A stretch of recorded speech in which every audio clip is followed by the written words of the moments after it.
A mixture of arcanum and mathematics. The ship on the Mediterranean. Unbelievable. Our investigator actually met this group of arcanists who believed in numbers, and even left such a precious record down on paper. Does it mean we are close to being helpful to Virgin?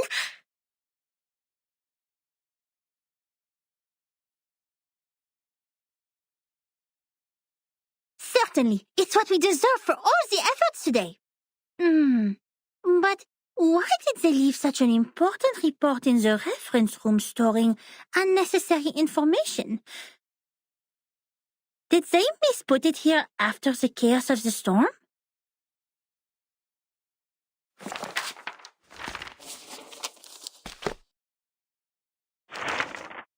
Among them, the most easygoing one was Hugh.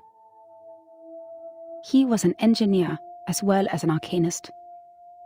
We shared the same preference for human technology, and that became our common topic. Hugh was in his 30s, red-haired, cheeks sunken, and deeply depressed due to some kind of eye disease. He was a decent man, with a prudent attitude, working at a desk most of the time. He reminded me of the imperial miniature painting artists in the Sultan's palace. Most of them ended up blind after toiling for their life. He showed me the picture of his daughter. I don't have children, but I could feel his happiness as a father. Although I got along well with Hugh, he seemed quite out of place among that group, which was actually led by her. I don't know what words to use to describe her. She was like a meteor shower, a tempest, or an unreasonable catastrophe itself. Her existence was just like her name. It was simple, yet implied a lot. Please forgive me for my cowardice. Even now, I don't have the courage to write down her name, if one would call that a name. In fact, she was quite a kind, warm-hearted person. Among all the unregistered arcanists I've met, she was one of the nicest ones towards the Foundation. She looked young, even though I heard she had a daughter too. Besides, she still possessed the innocence of a child, and that kind of excitement exclusive for genius. That's right. It seemed the whole world was like a sparkling toy to her. Our communication was heart-stirring at the beginning. Both of us were eager to find out what was happening, like two shipwrecked victims grappling at each other on the sea. But I didn't have the slightest idea what she was talking about, actually. The problem was not the typical communication issues between humans and arcanists. I was sure the language we used didn't pose any obstacles, but still I couldn't understand any words of hers. I would believe that one is highly intelligent if one can name all the factors of 11,567 without thinking. But what this one said was illogical nonsense which no one could ever imagine. She claimed that there is a world of numbers, above all else, where the non-physical essences of all things exist in the form of timeless, absolute, unchangeable ideas, and that the physical world where the time flows is nothing but an appendage, which has never been real or true. And that's why the chaos in this world is not worth any attention, and we should focus on what happened to the supreme existence. What an utter disaster combining modern maths with ancient superstition. I saw another hubristic arcanist pretending to be the prophet by reliving Platonism. I don't even bother to mention the balderdash on soul numbers. Even the New Age movement could use some of her absurdity. But that was not yet the end. She even claimed to be aware of the exact year when the next reverse would happen. But when I asked her about it seriously, she said, "My apologies. I've made an oath. I shall and only shall reveal the demonstration to people who have their own soul numbers. I'm not sure whether she was making fun of me or being serious, but I had this feeling that she was eager to tell me how she was granted the secret through a moment of afflatus. It seemed she just saw through the laws behind all things instead of finding them through logical deduction. Can't you see it? It is right in front of you. After I expressed my inability to comprehend her words 30 times, she finally gave up and proffered regrets. I'd rather take it as a new kind of humiliation. What really irritated me about her, however, was her contempt towards science and all the scientific research methods. As far as I'm concerned, the value of a theory lies in its reliability, universality, and generalizability. Our pursuit of the truth has laid the foundation of modern science, allowing us to change the world. Yet, in her eyes, the value of a theory lies in its beauty. I talked to her on the current situation, and I told her how we would save lives and preserve the hard-earned technology of mankind if we could find the pattern of the storm.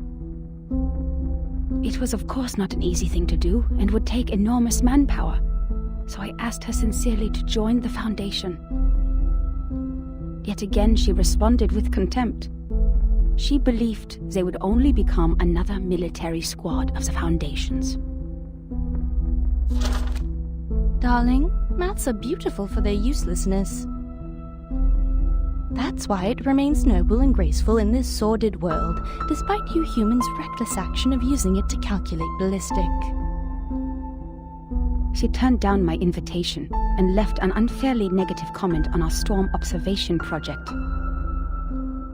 The observation stations you built are destined to be toppled because their basis is the fragile world that follows the laws of physics. The efforts you've made are like nails on a sand beach, which will only be carried away by the next tidal wave. But I said, perhaps our efforts are in vain, but someone has to do it. We will try every corner of the beach before making the conclusion that the world we are living in is already a hopeless ruin. What a pragmatic, rigorous, and rational speech. But dear, the world is a hopeless ruin. The conversation ended in disagreement. I don't know why arcanists hate the world so much. Perhaps the reason is they have never been truly accepted. To this day, I still remember her venomous conclusion. The world built on past experiences has ended. In your words, which you used to mock us, why not embrace the reality? Yet about the gnosis which she deeply believed in, and the so-called prophecies she made through numbers, she had never given any proofs or details that showed rigorous logic. And the reason for her inactions was an oath she had made before some stone? Therefore I believed her words were only the nonsense of a lunatic. When we first met, I thought she was different from all those psychos, who mistook the malfunction of their prefrontal cortex as the will of God. But they turned out to be the same. In the name of human sense, I swore everything she said was absurd and ridiculous to me. Until...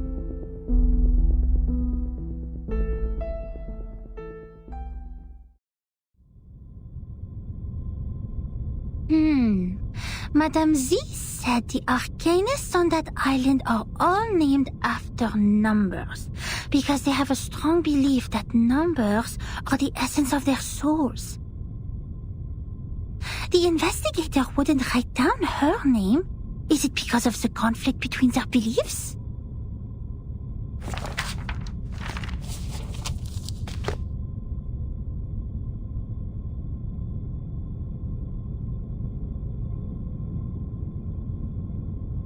Huh?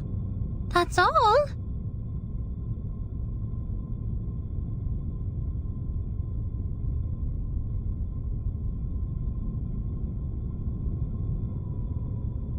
Submitting such an unfinished report would only cause problems for the reviewers and evaluators.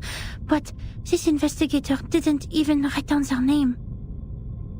Don't worry, Ms. Burnish. I'm familiar with this situation.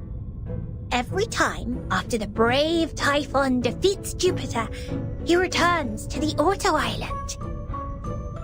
But each time we twist the ear of Mr. Glassbox, Typhon will show up again and again. Ms. Moisson told me the ear is the key to bringing back our hope. Wait, don't tell me you are talking about the shows on the mechanical television?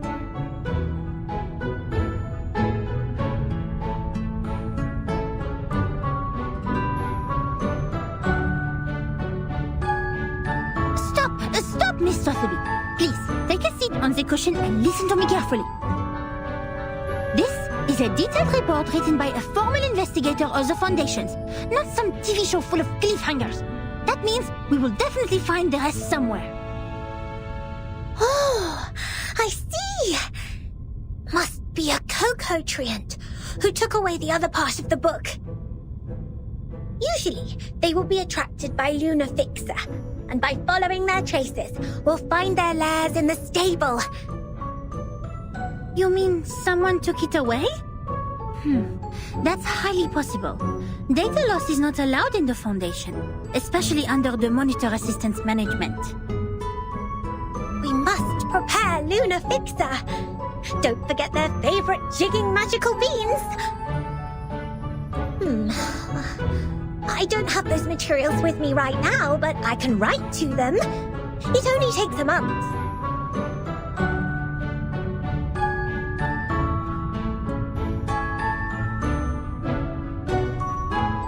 Nuh-uh, we don't need that.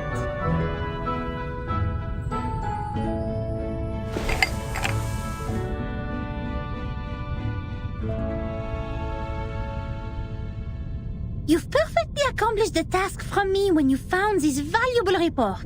Well done, Assistant Sotheby. Now it's time for the great Matilda to show a little bit of her greatness.